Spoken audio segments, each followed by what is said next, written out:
العالمين والصلاة والسلام على رسوله الأمين. قال الله تعالى في القرآن الكريم: أعوذ بالله من الشيطان الرجيم، إلا من أتى الله بقلب سليم يوم لا ينفع مال ولا بنون إلا من أتى الله بقلب سليم. وقال رسول الله صلى الله عليه وسلم: ألا وإن في الجسد مضغة إذا صلحت صلح الجسد كله وإذا فسدت فسد الجسد كله ألا وهي القلب. رب اشرح لي صدري ويسر لي أمري واحلل عقدة من لساني يفقهوا قولي. Kaum muslimin yang dimuliakan Allah, alhamdulillah, segala puji serta rasa syukur sepantasnya kita panjatkan kehadirat Allah Subhanahu wa taala atas segala nikmat karunia yang Allah berikan kepada kita. Semoga rasa syukur ini senantiasa memotivasi kita untuk menjaga dan meningkatkan ketaatan kita kepada Allah Subhanahu wa taala. Salawat beserta salam semoga selalu tercurahkan kepada teladan kita, panutan kita, Nabi Muhammad sallallahu alaihi wasallam beserta keluarga dan para sahabatnya dan juga pengikutnya yang setia hingga akhir zaman. Kaum muslimin yang dimuliakan Allah, hari ini kita sudah berada di 10 terakhir di bulan Ramadan.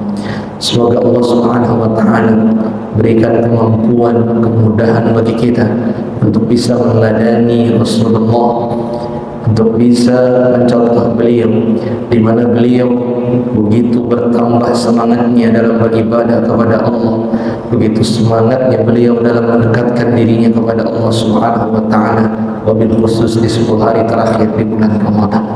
Semoga Allah Subhanahu wa taala berikan kemudahan bagi kita untuk meneladani Rasulullah sallallahu alaihi wasallam dalam hal apapun. Kaum muslimin yang dimuliakan Allah Subhanahu wa taala, bulan Ramadan adalah bulan tarbiyah, bulan mendidik kita, melatih kita dalam banyak hal, melatih kita dalam kesabaran, melatih kita dalam menata hati kita, dalam menjaga hati kita dari segala hal yang dapat merusaknya. Berbicara tentang hati, tentu kita semua tahu bahwasanya di dalam anggota tubuh ini ada satu daging, di mana ketika ia baik maka bisa memberikan dampak kebaikan bagi seluruh anggota tubuhnya, dan jika ia rusak, ia buruk, maka juga akan bisa memberikan dampak keburukan bagi seluruh anggota tubuhnya. Dan daging yang dimaksud ialah hati, sebagaimana dikatakan oleh Rasulullah: "Ala wa inna fil jasadi mudghah." Ketahuilah, sesungguhnya di dalam tubuh ini ada segumpal daging. Idza saluhat saluhal jasadu kullu. Apabila ia baik, maka akan baik juga seluruh anggota tubuh yang lainnya. Wa idza fasadat fasadal jasadu kullu. Dan jika ia rusak, maka akan rusak pula seluruh anggota tubuh yang lainnya. Ala wahiyal qalbu. Ketahuilah, ia adalah hati. Dari sini kita paham bahwa hati memiliki peranan penting. Hati menjadi sentral bagi seluruh anggota tubuh kita, karena ia bisa menentukan hitam, putih, baik, buruk amalan seseorang. Kaum muslimin yang dimuliakan Allah Subhanahu wa taala, kalau kita melihat realita yang ada, maka tidak sedikit di antara manusia, tidak sedikit di antara bahkan mungkin kaum muslimin yang sibuk memperkaya dirinya tanpa lagi memperdulikan halal dan haramnya, yang sibuk memperindah, mempercantik dirinya, namun di saat yang sama lupa untuk memperhatikan, untuk membersihkan hatinya. Padahal hati ini adalah merupakan perkara yang penting. Padahal terkait dengan fisik, terkait dengan materi, tidak akan bisa menyelamatkan seseorang dari azab dan siksa Allah Subhanahu wa taala. Allah berfirman di dalam surah Maryam ayat 74, A'udzubillahi minasyaitonir rajim, wa kam ahlakna qablahum min qarnin hum ahsan asasan wa ri'ya. Dan betapa banyak, kata Allah, orang-orang sebelum mereka yang kami binasakan, sementara peralatan rumah tangganya lebih baik dan lebih indah dipandang mata. Allah Subhanahu wa taala juga berfirman di dalam ayat yang lain dalam surah Ghafir ayat 82, "Afalam yasiru fil ard fayanzuru kaifa kana 'aqibatul ladzina min qablihim." Yang artinya, apakah mereka tidak melakukan perjalanan di muka bumi sehingga mereka bisa memperhatikan bagaimana kesudahan orang-orang sebelum mereka? Kanu akthara minhum wa ashadda minhum quwwatan wa atharan fil ardh. Mereka lebih banyak dan juga kekuatan mereka lebih hebat, dan juga lebih banyak peninggalan, jejak-jejak peninggalan mereka, peradaban mereka di muka bumi. Fala aghna anhum ma kanu yaksibun. Tetapi apa yang mereka usahakan itu sedikit pun tidak bisa menolong mereka. Kedua ayat ini memberikan pelajaran kepada kita bahwasanya materi yang dimiliki oleh orang-orang dahulu, mereka memiliki peralatan rumah tangga yang lebih baik, lebih indah daripada yang kita miliki. Mereka juga memiliki kekuatan yang lebih hebat, mereka juga lebih banyak jumlahnya dan lain sebagainya. Tetapi semua itu tidak bisa menyelamatkan mereka dari siksa dan azab Allah Subhanahu wa taala. Oleh karenanya, di kesempatan kali ini saya mengingatkan diri pribadi dan kita semua, marilah kita jadikan bulan Ramadan ini sebagai momen bagi kita untuk menata hati kita, menjaga hati kita dari segala penyakit yang dapat merusaknya, dari segala penyakit atau dari segala kotoran yang dapat mengotorinya. Kaum muslimin yang dimuliakan Allah Subhanahu wa taala, kalaulah di bulan Ramadan ini kita sudah biasa memuasakan lambung kita dari makanan dan minuman, maka sejatinya kita juga berusaha memuasakan hati kita dari kesombongan, dari perasaan bahwa kita merasa amal ibadah kita lebih banyak dari orang lain, kita merasa bahwa harta kita lebih banyak daripada orang lain, kita merasa rumah kita, tanah kita, mobil kita dan lain sebagainya, atau kita merasa bahwa kedudukan kita lebih tinggi daripada yang lain. Maka buanglah perasaan itu, karena sungguh perasaan sombong itu justru akan merugikan pemilik kesombongan itu sendiri. Kaum muslimin yang dimuliakan Allah, kalaulah di bulan Ramadan ini kita sudah membiasakan mulut kita untuk puasa dari makanan dan minuman, maka sejatinya kita berusaha untuk mempuasakan diri kita dari penyakit-penyakit yang dapat mengotorinya. Di antaranya ialah perasaan atau yang kita kenal dengan suudzon atau berburuk sangka kepada saudara kita. Karena boleh jadi ketika di bulan Ramadan ini kita diberikan kemudahan oleh Allah untuk misalnya rajin dalam bersedekah, rajin dalam melakukan tilawah. Ketika kita banyak melakukan tilawah Al-Quran, lalu kemudian kita melihat ada orang sepertinya dia tidak pernah terlihat membaca Al-Quran oleh kita, lalu kemudian dengan mudahnya kita merendahkan orang tersebut, dengan mudahnya kita meremehkan orang tersebut. Padahal boleh jadi di malam hari ia bangun, lalu kemudian ia membaca Al-Quran dan mentadabburinya. Boleh jadi ketika di bulan Ramadan ini kita gemar bersedekah, lalu kemudian kita melihat ada orang yang menurut kita mampu, bahkan sangat mampu, namun kita tidak pernah melihat ia bersedekah, entah tidak pernah terlihat oleh mata kita, entah kita tidak pernah mendengar diumumkan di masjid ini dan lain sebagainya. Lalu kemudian dengan mudahnya kita meremehkan orang tersebut, dengan mudahnya kita merendahkan orang tersebut. Padahal boleh jadi bukan karena ia pelit, bukan karena ia tidak mau mengeluarkan hartanya, akan tetapi karena ia mampu menyembunyikan sedekahnya. Boleh jadi di bulan Ramadan ini ketika kita merasa kita begitu semangat dalam melaksanakan sholat tarawih, atau kita begitu bersemangat dalam beribadah di 10 hari terakhir ini, lalu kemudian kita melihat ada orang-orang di luar sana berjalan berlalu lalang, tidak melakukan sholat tarawih, tidak memaksimalkan 10 hari terakhir, kita merasa bahwa ia terlalu disibukkan oleh dunianya. Bahkan boleh jadi hati kecil kita berkata, kalau dia dikejar sampai kapan habisnya. Maka ketahuilah, boleh jadi bukan karena ia tidak mau sholat tarawih bersama-sama kita, boleh jadi bukan karena ia tidak mau maksimalkan ibadah di 10 hari terakhir di bulan Ramadan, boleh jadi karena memang itu yang harus dia lakukan. Dia harus mencari nafkah untuk memenuhi kebutuhan keluarganya, karena boleh jadi ia tidak memiliki tabungan seperti kita. Boleh jadi penghasilannya setiap hari, kapan hari ia mendapatkan penghasilan, disitulah keluarganya bisa makan. Maka perasaan husnuzon ini harus terus kita bangun di dalam diri kita. Sebaliknya, perasaan suuzon harus kita buang jauh-jauh dari diri kita. Kita harus membedakan bagaimana kita memandang diri kita dan bagaimana kita memandang orang lain. Kalau kita memandang diri kita, boleh kita memandang diri kita ini penuh dengan kekurangan, bahwasanya kita masih kurang sedekah, bahwasanya kita masih kurang sholat malamnya, bahwasanya kita masih kurang dalam membantu orang lain dan lain sebagainya. Namun jangan gunakan tolak ukur ini untuk menilai orang lain, karena sadarilah tidak ada baiknya dalam suuzon itu. Ya, bahkan kata Allah di dalam Al-Quran, inna ba'da zanni itsman, sesungguhnya pada sebagian prasangka itu ada dosa. Kaum muslimin yang dimuliakan Allah Subhanahu wa taala, oleh karenanya marilah di momentum bulan Ramadan ini kita jadikan sebagai momen bagi kita untuk menata hati kita, menjaga hati kita dari berburuk sangka terhadap saudara kita. Sadarilah, seringkali prasangka itu keliru, seringkali prasangka itu salah. Saya akan menyampaikan satu buah kisah, di mana dari kisah ini kita belajar bahwa memang terkadang, bahkan mungkin seringkali prasangka itu keliru, prasangka itu salah.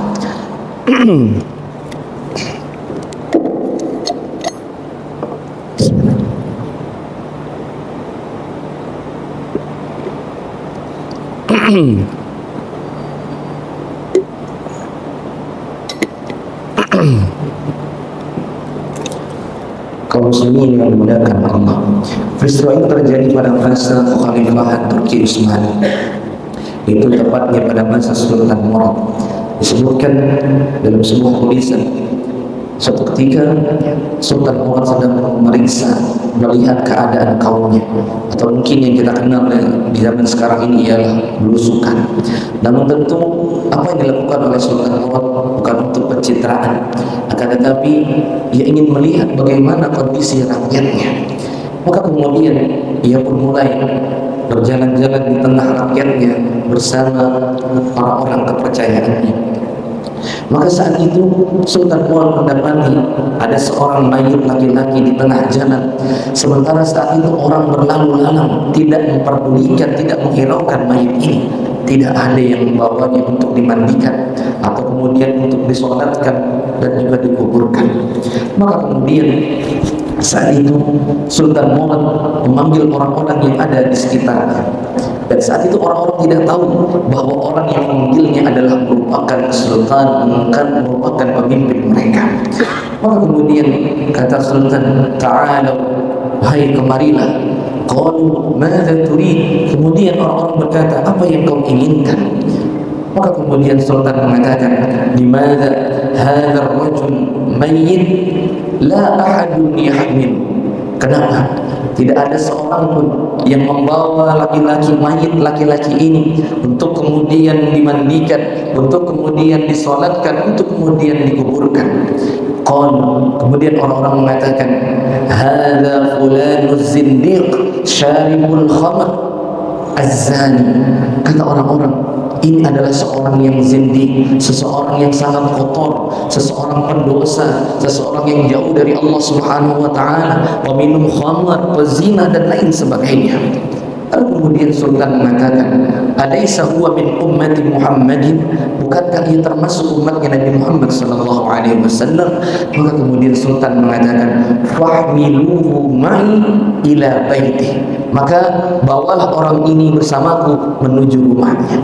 Kemudian orang-orang pun mengangkat mayit laki-laki ini menuju rumahnya. Maka kemudian setiba di rumahnya, falamma ra'athu zawjatuhu akhadhat tabki. Maka ketika istrinya melihat jenazah suaminya, kemudian ia pun menangis. Dan saat itu wa athna'a bukaiha fataqul, maka kemudian di tengah-tengah tangisannya saat itu istrinya berkata, kata istrinya, rahimakallah ya waliyallah, asyhadu annaka minas salihin. Kata istrinya, semoga Allah merahmatimu wahai wali Allah, aku bersaksi bahwa engkau termasuk di antara orang-orang saleh. Maka saat itu fata'ajjab sultan, sultan pun merasa heran. Saat itu sultan mengatakan, wa kaifa minal awliya, bagaimana kau mengatakan bahwa dia adalah termasuk awliya, dia termasuk wali Allah subhanahu wa ta'ala, wan nas taqul anhu zindiq, sementara orang-orang mengatakan dia adalah zindiq, dia adalah pendosa, dia adalah orang yang kotor, dia adalah orang yang jauh dari Allah subhanahu wa ta'ala. Maka kemudian sang istri pun memulai ceritanya. Kata sang istri, ketahuilah suamiku memang setiap hari ia pergi ke tempat orang yang menjual khamr, lalu kemudian ia memborong khamr-khamr itu dan dibawa pulang. Tapi ketahuilah, khamr itu bukan untuk dikonsumsi, khamr itu bukan untuk diminum, tetapi untuk dibuang di kamar mandi, agar saat itu menurutnya tidak ada kaum muslimin yang meminum khamr di malam itu. Dan bukan hanya itu, suamiku setiap malam juga pergi ke tempat pelacuran, lalu kemudian ia mendatangi wanita-wanita pelacur, lalu kemudian ia memberikan sejumlah uang agar wanita-wanita itu tidak melacur di malam itu. Maka kemudian ketika aku pernah berkata kepadanya, lau mitta lan tajida ahadan minal muslimin, bagaimana sekiranya ketika engkau meninggal dunia tidak ada seorang pun di antara kaum muslimin yusalli alaik wa yughsilu, tidak ada yang memandikan kamu, tidak ada yang mensolati kamu, tidak ada yang menguburkan kamu, bagaimana wahai suami? Maka kemudian fadhuhika, saat itu suaminya pun tersenyum, dan saat itu suaminya berkata, la takhafi, janganlah engkau khawatir, sayusalli alayya sultanul muslimin wal ulama wal awliya. Kata lelaki tersebut, jangan engkau khawatir wahai istriku, nanti yang akan mensolatkanku, yang akan memandikanku ialah sultanul muslimin, penguasa kaum muslimin, dan juga para ulama dan para wali Allah subhanahu wa ta'ala. Fabakas sultan, maka mendengar hal itu sultan pun menangis dan berkata, sadiq, kata dia, benar, wallahi ana sultan murad, demi Allah saya adalah sultan murad, godan sanughsilu alaihi wa nusalli alaihi, besok kami akan memandikannya dan akan mensolatkannya. Maka dari sini terlihat jelas bagi kita bahwa ternyata prasangka seringkali keliru, prasangka seringkali salah. Oleh karenanya, kalaulah di dalam menjalani kehidupan ini seringkali kita menganggap seseorang itu buruk, lalu kemudian sadarilah, jangan-jangan bukan karena ia buruk, tetapi karena ia tidak tahu, karena mungkin kita tidak tahu kebaikan yang ia lakukan. Kaum muslimin yang dimuliakan Allah subhanahu wa ta'ala, kalaulah kita tidak dibenarkan untuk berburuk sangka kepada saudara kita, apalagi jangan sampai kita dengan mudahnya mencaci saudara-saudara kita karena mungkin dosa yang dia lakukan. Bahkan jangan sampai kita mencaci seorang pendosa sekalipun. Kenapa? Berkaitan dengan hal ini disebutkan an Abi Kilabah anna Abu Darda marra ala rajulin qad asaba dhanban, yang artinya suatu ketika salah seorang sahabat Rasulullah bertemu dengan seseorang yang telah melakukan dosa, fakanu yasubbuna, lalu kemudian orang-orang saat itu mencela, mencaci seorang pendosa ini.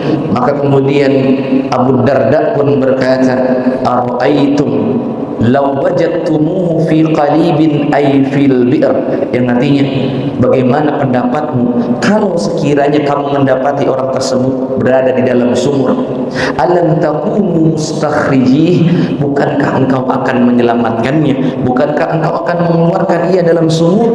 Qalu bala, kemudian mereka mengatakan iya betul. Qala, kemudian Abu Darda mengatakan, la tasubbu akhakum wahmadullaha alladhi afakum. Janganlah engkau celak saudaramu dan pujilah Allah Subhanahu wa taala yang telah memberikan kesehatan. Faqalu atabghadu. Lalu kemudian orang-orang pun berkata, apakah engkau tidak membencinya wahai Abu Darda? Lalu kemudian Abu Darda mengatakan, innama abghadu amalan fa idza tarakahu fa huwa akhi. Kata Abu Darda, sesungguhnya yang kubenci hanyalah perbuatannya. Kalau ia meninggalkan perbuatannya, maka ia adalah saudara. Dari apa yang disampaikan tadi, bahwa sadarilah ketika kita mencaci para pendosa, ketika kita mencela mereka, itu sama saja kalau kita bayangkan ketika ia melakukan dosa, ia sedang berada di dalam sumur, sehingga saat itu ia membutuhkan pertolongan. Maka kalau kita mencaci, kita mencela dia, itu sama saja kita biarkan orang tersebut berada di dalam sumur, lalu kemudian kita biarkan orang tersebut tenggelam di dalam sumur. Oleh karenanya sejatinya ketika kita melihat orang-orang seperti itu, justru bukan kita mencaci mereka, akan tetapi bagaimana kita berusaha untuk merangkul mereka, untuk kembali kepada Allah Subhanahu wa taala. Jangan sampai kita dengan mudahnya bahwa Allah tidak akan mengampuni mereka dan lain sebagainya.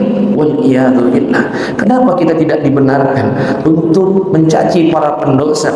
Karena dikhawatirkan kalaulah kita mencaci orang tersebut, jangan-jangan nanti Allah Subhanahu wa taala akan uji kita dengan dosa yang dilakukan oleh orang tersebut, lalu kemudian kita melakukan dosa yang dilakukan orang tersebut. Kaum muslimin yang dimuliakan Allah Subhanahu wa taala, oleh karenanya di kesempatan kali ini terakhir saya mengingatkan diri pribadi, mari kita jadikan momentum Ramadan ini untuk menata hati kita dari segala penyakit yang dapat merusaknya, dari segala kotoran yang dapat mengotorinya. Semoga Allah Subhanahu wa taala berikan kemudahan bagi kita untuk mensucikan hati kita, wabil khusus di bulan Ramadan ini, sehingga di luar Ramadan kita terus menjaga kesucian hati kita. Kalau kita melakukan kesalahan, kita segera bertaubat, kita segera mohon ampun kepada Allah Subhanahu wa taala. Yang benar pasti datangnya dari Allah Subhanahu wa taala, sementara yang salah dan keliru pasti dari diri pribadi. Astaghfirullahaladzim. Assalamualaikum warahmatullahi wabarakatuh.